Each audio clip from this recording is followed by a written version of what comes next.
Morning সকলকে, হরে কৃষ্ণা, রাধে রাধে। সকলে কেমন আছো? আশা করি সকলেই ভালো আছো। ভালো থাকো, সুস্থ থাকো, এই কামনাই করি। আবারও তোমাদের কাছে ছোট্ট একটা ভিডিও নিয়ে চলে এলাম, আমি পিউ।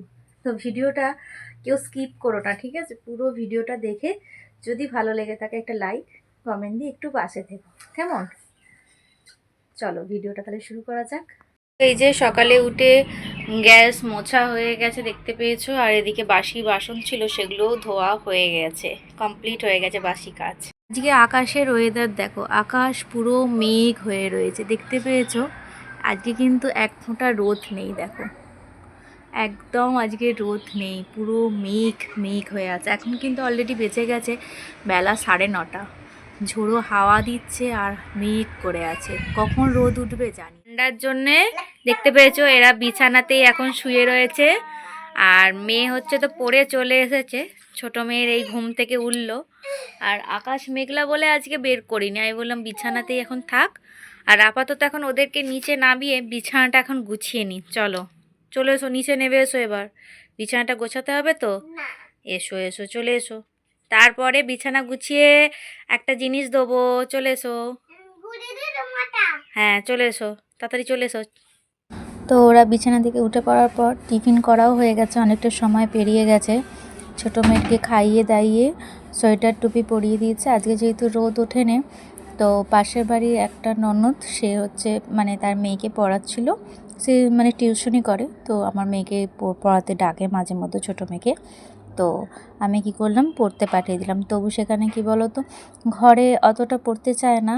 কি এটাই হয়, বাচ্চারা মায়েরা জানলেও পড়াশোনা তবু দেখবে পড়তে চায় না। তো যতটুকু আমার কাছে করে। এবার বাইরেতে কি বলো তো একটু দিয়েছি, যদি একটু পড়ে।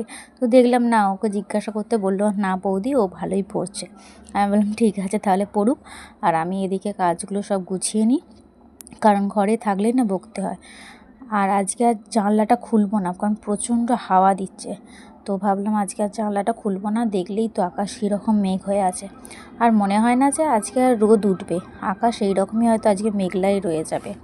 কিন্তু পৌষ মাসে আকাশ এই রকম মেঘলা থাকলে তার উপর কনকনে ঠান্ডা, ভাবতেই পারছো। মানে এই শীতেতে উঠে তো স্নান, সকালবেলা উঠে স্নান পুজো সবই কমপ্লিট হয়ে গেছে, কিন্তু মানে এই জন্য আজকে গায়ে থেকে কিন্তু সোয়েটারটা আর খুলিনি, এতটাই ঠান্ডা লাগছে। আর একদিকে এই যে জল গরম বসিয়ে দিয়েছি মেয়েকে স্নান করাবো বলে, আর এদিকে এই যে মাছের ঝালটা করছি, রান্নার দিকে চলে এসেছি, কারণ বেলাটাও অনেকটাই হয়েছে।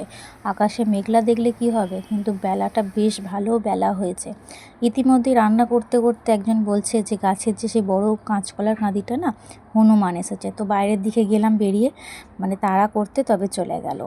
আর এই যে আমার মাম্মাম পড়ে টড়ে দেখেছো চলে এসেছে, ওই জন্যে কিন্তু আমি ওদিকে গরম জলটা বসিয়ে দিয়েছিলাম স্নান করাবো বলে। পড়তে গিয়েছিল আমার সোনা মাম্মা। হয়েছে পড়েছো? ওর দিদি বলছে হ্যাঁ, হয়েছে গুড গার্ল হয়ে গেছে আমার সোনা মামা। আর এই যে ইতিমধ্যে একটু একটু করে সূর্যি মামা যেন উঠবে করছে, আবার ভাবছে যেন ডুবে যাবে না। সূর্যি মামারও শীত করছে, ওই যা দেখতে পেয়েছো, উঠতে চাইছে না। আর চলো আবার এই যে রান্নার দিকে চলে এসেছি আবার, কারণ এই যে বেতি শাক কালকে তুলে এনেছিল, সেই বেতি শাকে রান্না করতে হবে। ওই জন্য এই দেখো বেগুন মূলো আলু দিয়ে ওটা ভাজছি, এটা মশলা কষে, আর বড়ি তো ভেজে রেখেছি, দিয়ে বেতে শাকের তরকারি হবে। আজকে সব শাকেরই আইটেম, আজকে কিন্তু মূলো শাকও করেছি। আর আমার হাজব্যান্ড যে এত শাক পছন্দ, প্রিয় বলার মতো না।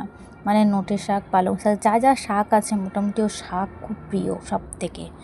তো সেই কারণে এদিকে দেখবে মানুষের যেটা খেতে ইচ্ছা করে না, সেটা রান্না করতেও বেশ ভালোই লাগে, ঠিক আছে। আর কিন্তু এই শাকটাই মানে করব না আজকে ভেবেছিলাম, ও এসে বলছে এটা করোনি, এই শাকটা আগে রান্না করো। আমি বললাম না, খেতে চেয়েছে যেখানে রান্নাটা করেই ফেলি বলে। আর এই তোমরা কি শাকটার নাম বলো জানি না। তো এই শাকটা হচ্ছে আমাদের এখানে তো বেতে শাক বলে। আর এই বেতে শাক হচ্ছে এই শুধু পাতাটুকুই নিতে হয়, বেছে বেছে পাতাটুকুই নিতে হয়। এর যে ফুলগুলো হয়ে গিয়েছিল, ফুলগুলো বাদ দিয়ে শুধু পাতাগুলো নিতে হয়, ডাঁটিও ফেলে দিতে হয়। তো এত ঝামেলা এই শাক বাছার, তবু কী করবো, বাছতেই কতটা সময় পেরিয়ে গেল। আর শাক রান্না করতে বেশি হয় না জানো তো, শাক রান্না করলে একটুখানি কমে যায়।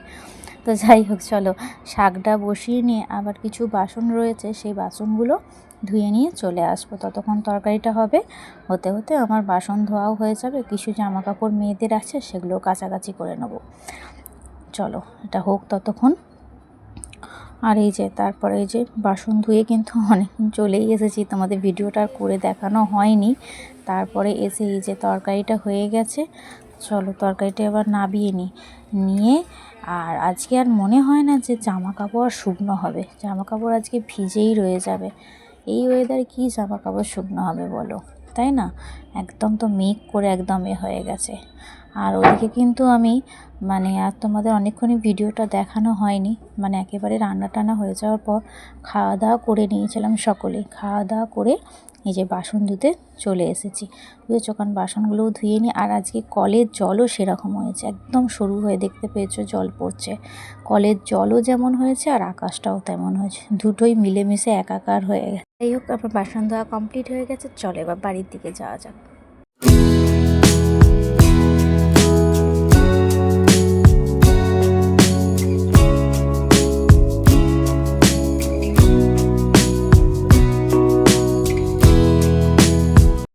আমার সব কাজ কমপ্লিট, খাওয়া দাওয়া হয়ে গেছে, দেখলে বাসন ধোয়াও কমপ্লিট হয়ে গেছে। এবার মেয়েকে ঘুম পাড়াবো।